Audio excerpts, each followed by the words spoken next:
Hey, what's up, everybody? So today I'm going to do a quick tutorial on multiband compression. This was a request, so I'll do my best to describe this. Even myself, this can be a little confusing.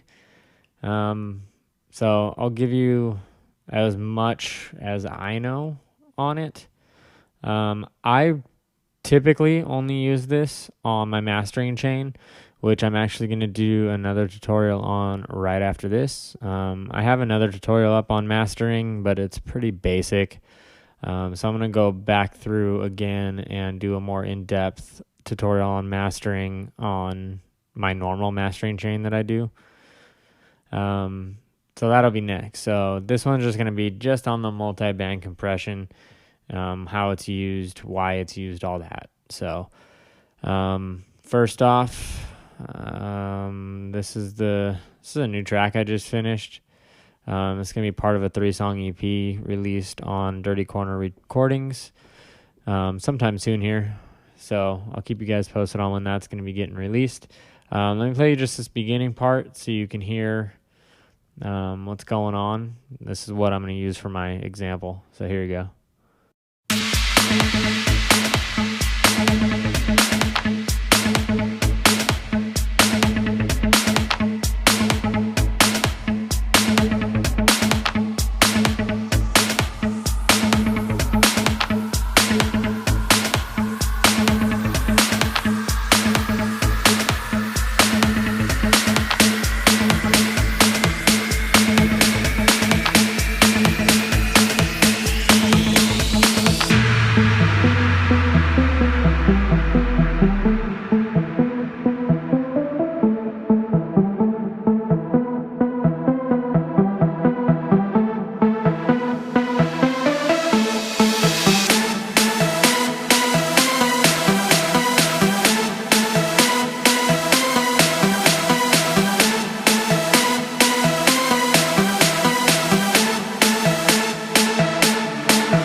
Okay, so let me explain. So, like I said, I've just used the multi-band compression on my mastering chain, and you can see the movement on here is pretty minimal.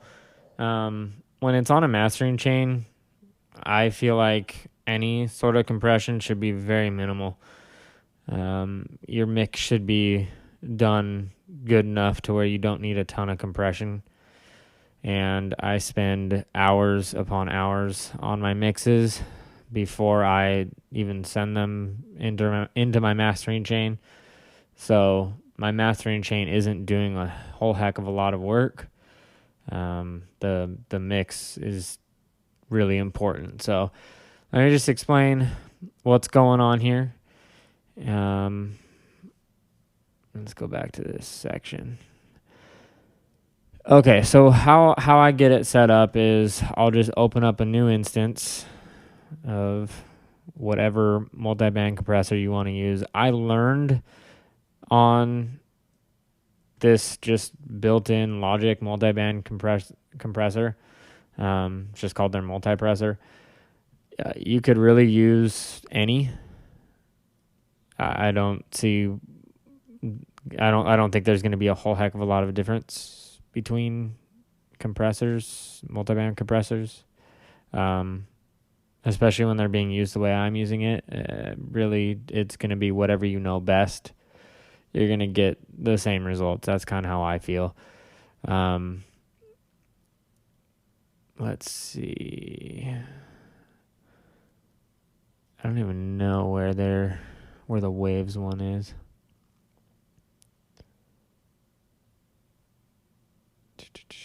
Where's the waves one?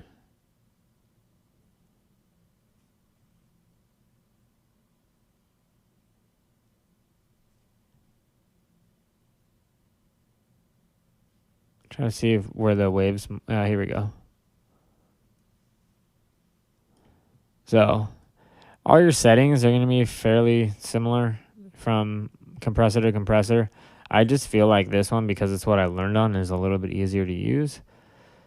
I absolutely despise the waves interfaces. I think they're terrible, but that's just me. But it's gonna work the same way. So if you like using wave stuff, go ahead and use that. If you like some other plugin, go ahead and use that. Settings are going to be similar. So I'm just going to use this for my example. What I do is I'll go through, and you can see this is just stock on this side over here. It's this one is just kind of how it opens up on just default setting, and then I go through and mess with all my settings. Now, I've heard different things from different people on doing your ratios the same from band to band. I tend to not do that simply because I like to focus on each band as being a single compressor, and I get it to sound the way I want it to sound for that band. And so I mess with the ratios personally. Again, it's going to be personal preference on what works best for you. There's no right or wrong way to do this. There's going to be better ways to do it and crappier ways to do it, I guess. But I'm not saying that my way is the best way. It's just kind of what works for me. So let me go through and I'll show you. What I do is I'll pick a main section of a track that has kind of everything going on, and I'll use that to reference my multiband compressor. And what I'll do is I will start with my bands, and I'll arrange my bands almost like EQ bands. So for instance, my really, really low end stuff goes from 20 hertz to 100 hertz, and then it's cut off, and then we got the next region going. So I like to think that low end, like your super low end, your bassy, subby stuff, is in that range. It's going to be from your 30 hertz to anywhere from maybe like 120 hertz or so. So I set up my bands similar to what you would do in EQing. And instead of doing EQing on my mastering chain, because I don't like to do EQing on my mastering chain, I feel like my mix should be done well enough from the get-go that I don't need that. And I will use my multiband compressor kind of like EQing. And I'll explain that a little bit later. So this first band is set from 20 hertz to 100 hertz. Second band is going to be your low mids, which I have from 100 to 390 hertz. Then the next one is going to be your mids, which I have set up from 390 to 3300 hertz. And then I've got your highs from 3300 hertz all the way up to 20,000.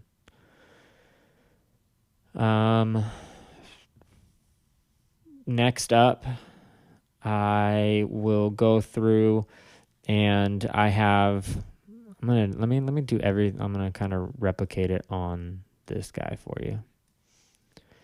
So let's set up these bands. First one is just fine where it's at. This one, put it to 390. This one we've got at 3300. So those are the bands. Pretty easy to do. Now I'll leave all these gain makeups at 0. I make sure the auto gain is off. Sometimes I'll use it, honestly. Sometimes I'll use it, sometimes I won't. It just depends on the track, just depends on how it works. Sometimes I like it, sometimes I don't. Sometimes I'll just boost the gain a little bit right here on the actual output. Let's go next to the compression threshold. That is going to, like with any compressor, that's going to depend on what you set your ratio to. I'll go through and I will solo just this low band, and I will, let me bypass this guy and turn this one on. What I'll do is I'll just listen to this band. Turn this up so you can hear me better. I'll just listen to this band soloed, and I will move my ratio around. I'll move my threshold around until I feel like it sounds right. So let me do that.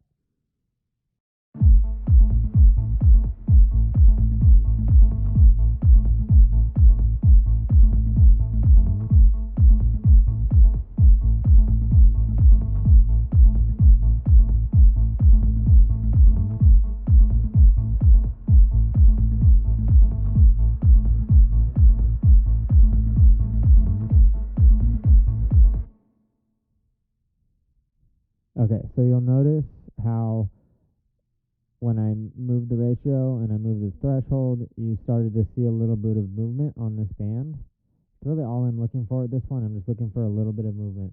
I don't want a lot. I just want maybe 2, maybe 3 dB worth of gain reduction going on. So let me show you that again.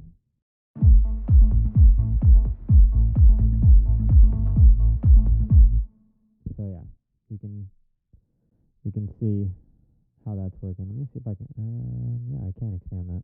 Cool. That'll make it a little bit easier for you guys to see. Okay. And then next up, I'll do this band.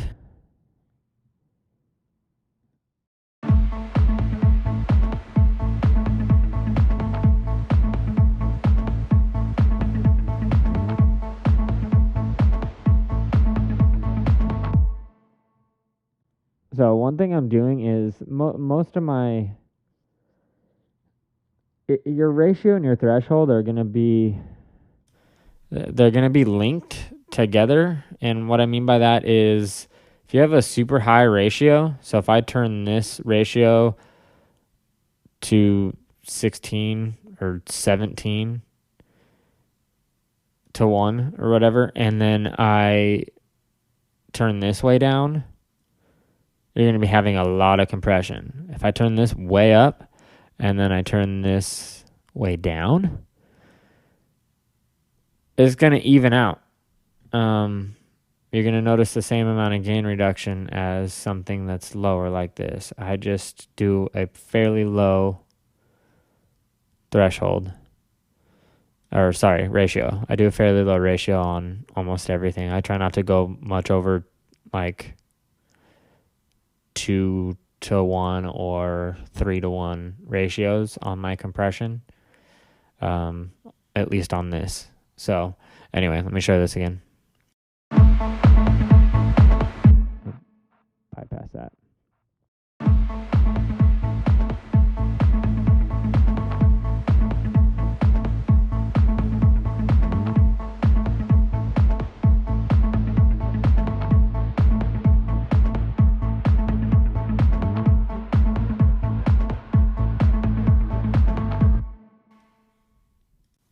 Okay, so we started seeing a little bit of movement there. We're good to go. Same thing here.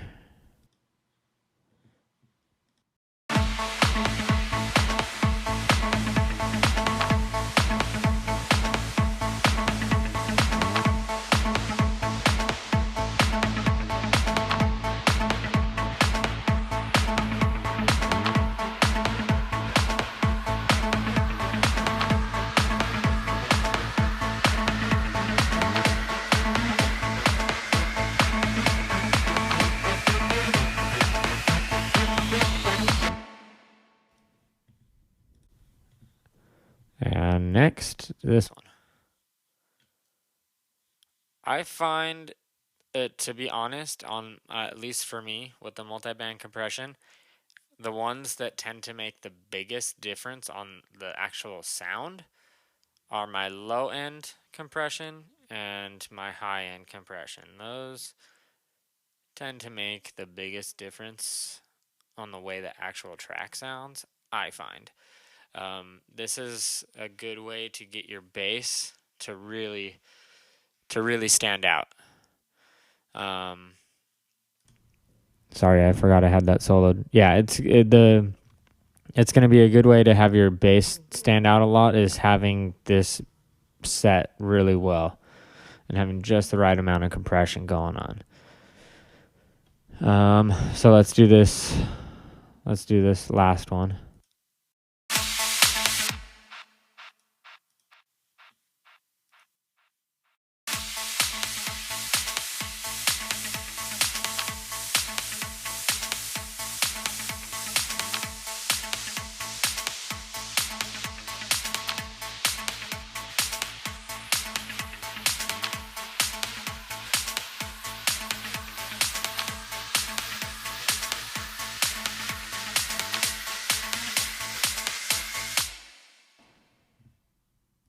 So if you notice on this high end band, you'll notice it's really only compressing the snare hits.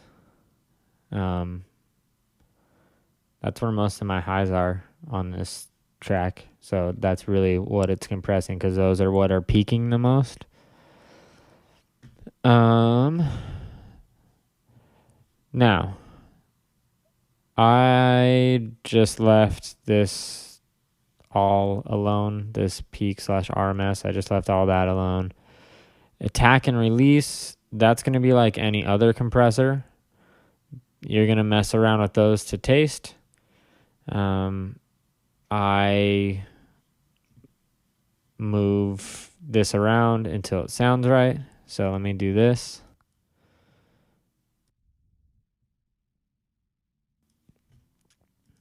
Sorry, one thing that I did do is I left all the releases at 49 milliseconds. Just that's a fairly quick release, which I like having on my mastering compressor. Oops, sorry, I didn't mean to hit that. So I just left that alone, and all I did was I messed with the attack because each band I want the attack to work a little bit differently. I want it to let a little bit more or a little bit less through of each band. So for my bass band, I've got, I'm letting a decent amount of it through before it starts compressing it because I don't want to take away all the attack. So let me solo this.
So that's about it on the multiband compression, on at least what I do. The expansion threshold, I don't really mess with it. It's just working on the downward expansion, which I personally don't know a whole heck of a lot about, so I don't even mess with it.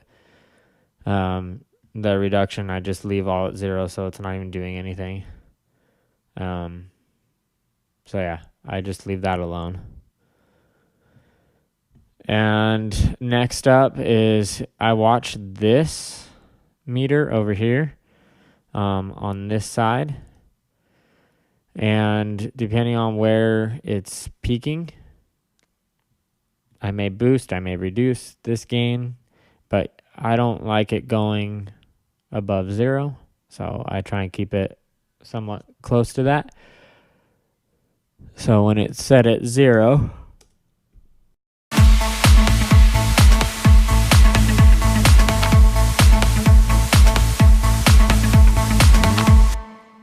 you can see that it's still below that. It's not peaking at all. So I'll move this back up.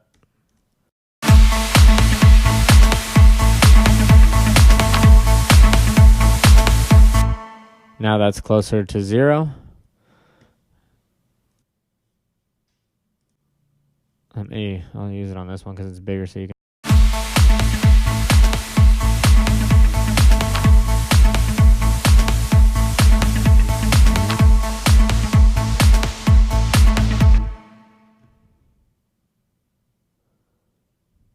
Oh, I'm like, why isn't that working right? I forgot to do the gain makeup.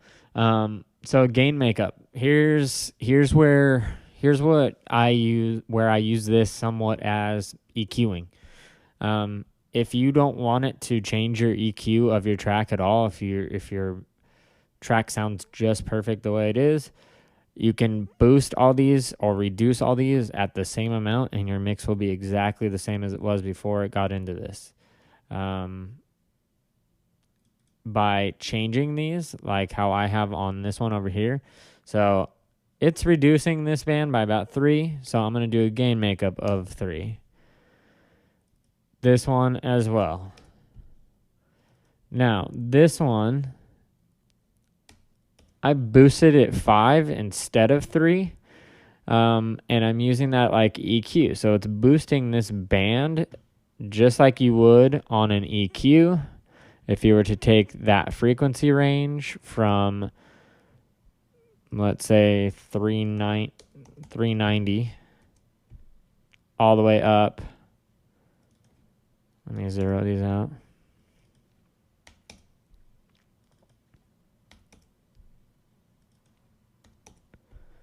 Okay, so if we had something at 390, okay, and we boost it 5 dB,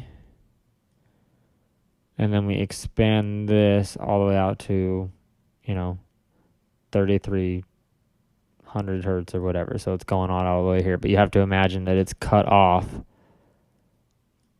It's cut off right there as well. But just for visual purposes, what I'm doing is I'm boosting that range by that much. This section, my low end section, I'm only boosting by that much. That section I'm boosting a little bit more. So hopefully visually that makes a little bit of sense why I've boosted that range a little bit more, because it's just boosting that frequency range like you would with an EQ. Hopefully that makes some sense. Then my highs, I boosted just a little bit more than everything else over here as well, which I did 4 dB. I think it's always good to boost the highs a little bit. Boosting the highs brings out that brightness in your track, so it sounds good. Now let me go back to this section. So now you can see where it's hitting. So I'll put it back to 0.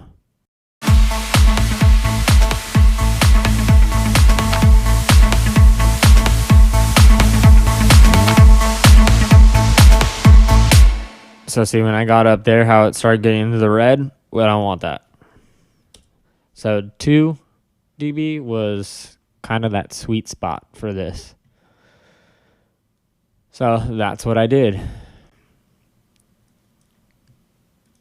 Let's get rid of this guy.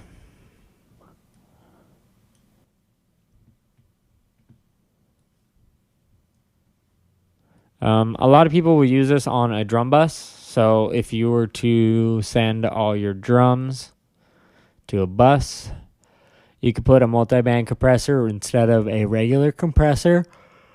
And that will allow you to affect things all differently, such as your kick and your snare, your hi-hats, everything that you've got going to that bus will then be compressed a little bit differently.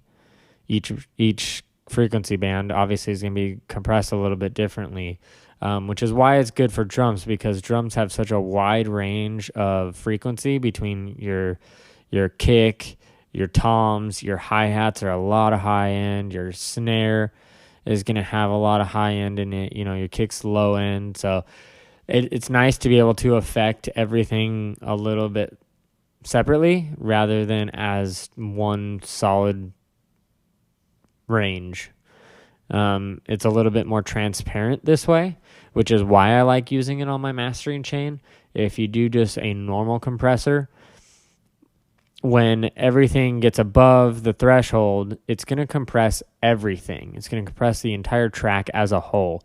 Where this, because it's doing everything individually at separate times and separate amounts, you don't notice it as much. You're not going to get that ducking sound. Not nearly as much. So it's a little bit hard to explain unless you hear it. But if I were to throw just a normal compressor on this and set it up, I'm going to get a completely different sound than I will with the multiband compressor. It won't be nearly as transparent. You'll notice a little bit more of a quote-unquote squash sound, a compressed sound, where this kind of gets rid of that. You're going to get this.